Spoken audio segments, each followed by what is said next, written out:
But perhaps even more importantly, the missing surveillance tapes from the Murrah building threaten to reveal the identity of John Doe number 2. And as it turns out, there is every reason to believe that the missing accomplice in the case is, exactly as McVeigh himself alleged, a government informant, agent, or operative. Documents obtained under the Freedom of Information Act over the past decade have exposed a long-classified FBI operation from the early 1990s. This operation, dubbed PATCON for Patriot Conspiracy, involved FBI infiltration of the militia movement, including the very circles that McVeigh himself, model soldier and Special Forces recruit, was now moving in. Attorney Jesse Trentadue has been one of the most outspoken voices about the PATCON operation and how it relates to the events in Oklahoma City. As I pursued this over the last 16 years and lots of lawsuits and fights with the FBI, I stumbled across an operation that the FBI called PATCON, P-A-T-C-O-N. PATCON was an acronym for Patriot Conspiracy.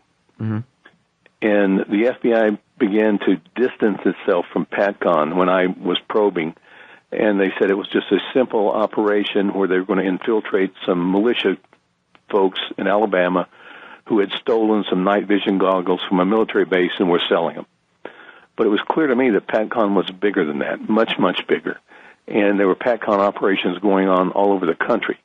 And they referred to them as PATCON Group 1, PATCON Group 2, PATCON Group 3.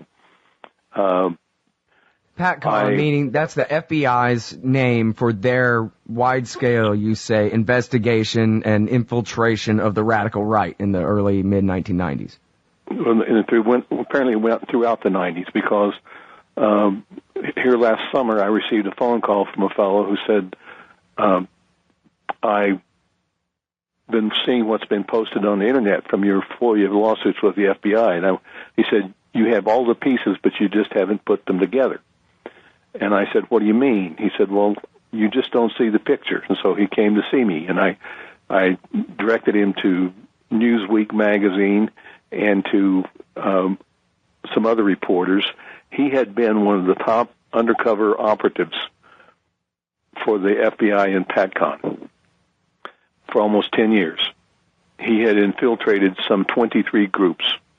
He started out believing it was the right thing. He wasn't, so many of these informants are people who are caught in the act of committing a crime and are forced to go undercover for the FBI. He did it voluntarily because he thought these hate groups, what described him as hate groups, were dangerous. In hindsight, he said he looked back on it and he sees now that the agenda was to infiltrate and incite the militia movement, the right-wing Christian movement, the violence, so that the Department of Justice could crush them. He said that Ruby Ridge was a PATCON operation. He said that Waco was a PATCON operation. He believed that Oklahoma City was, but he wasn't involved in it. But he did say that other members of the PATCON group were involved in Oklahoma City. At the center of the many threads of this operation was Elohim City, a white supremacist compound in Oklahoma whose chief of security was the enigmatic Andreas Strassmeyer, son of former German Chancellor Helmut Kohl's chief of staff, and a former lieutenant in the German army with military intelligence training. And we have another angle on this as well from Carol Howe. Are you familiar with her case? She was actually hired by the ATF to infiltrate the compound in Elohim City, which was in eastern Oklahoma, almost right on the Arkansas border.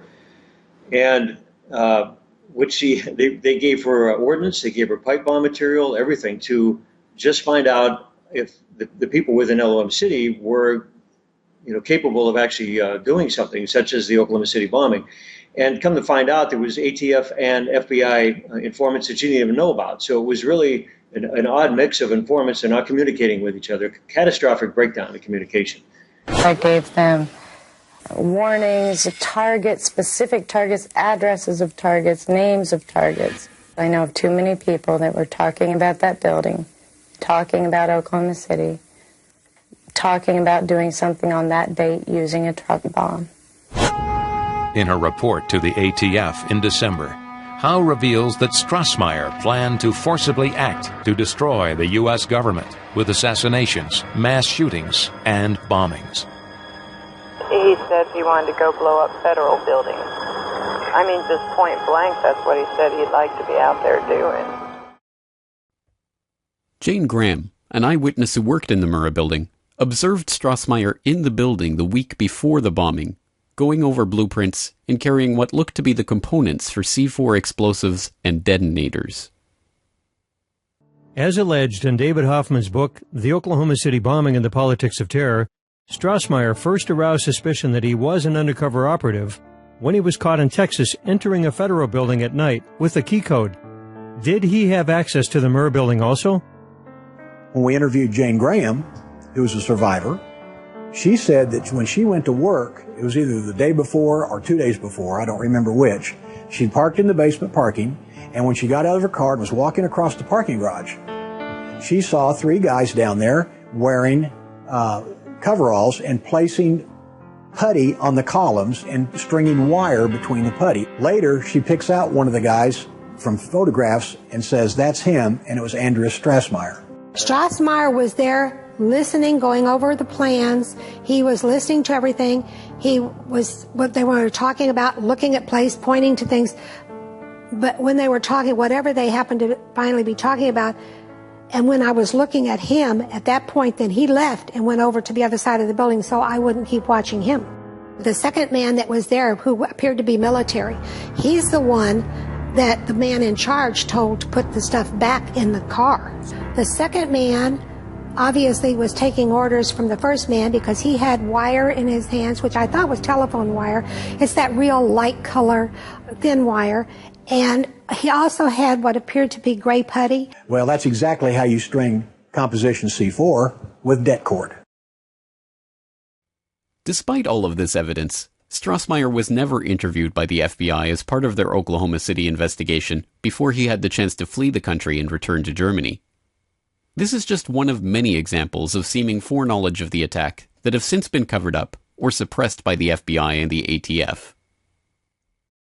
The government has claimed that they had absolutely no prior warning, and yet we start off with the interesting little episode where 2 Air Force bomb squad guys, and these are very special Air Force bomb squad guys that we know were cleared to work for presidential security, VIP security, and so on. They were ordered from Kirtland Air Force Base in New Mexico to Oklahoma City, arriving on Monday the 17th of April, 2 days before the bombing. Their orders were to go to a motel and wait there until contacted by the FBI. I had become aware of this information in 1997, developed some confirming information, but the key was that in the summer of 2001, 2 journalists had separate conversations with one of the 2 individuals on this bomb squad team. He admitted he was there.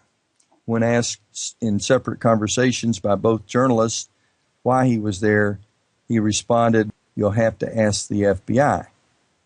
There was this fairly large truck with a trailer behind it, and it had a shield on the side of the door, and it said bomb disposal or bomb squad below it. Authorities now claim in federal investigative reports that the huge, ominous truck with its trailer was being used by a deputy to run routine errands. Other documents obtained by 2020 show that someone called the Executive Secretariat's office at the Justice Department in Washington and said the Murrah building had been bombed. But this was 24 minutes before the blast. No action was apparently taken. Yet another witness, a rescue worker, says after she talked with an agent at the bombing scene, she also suspected the ATF was warned and agents stayed away from their office that morning. I asked him if his office was in the building, and he said yes, and I asked if there were any ATF agents that were still in the building, and he said no, we weren't here. Witness number 1 approached an ATF agent nearby. He claims he asked the agent what had happened, and witness number 1 says this is what the agent told him. He started getting a little bit nervous. He tried reaching somebody on a 2-way radio. Couldn't get anybody, and I told him I wanted an answer right then. He said they were in debriefing.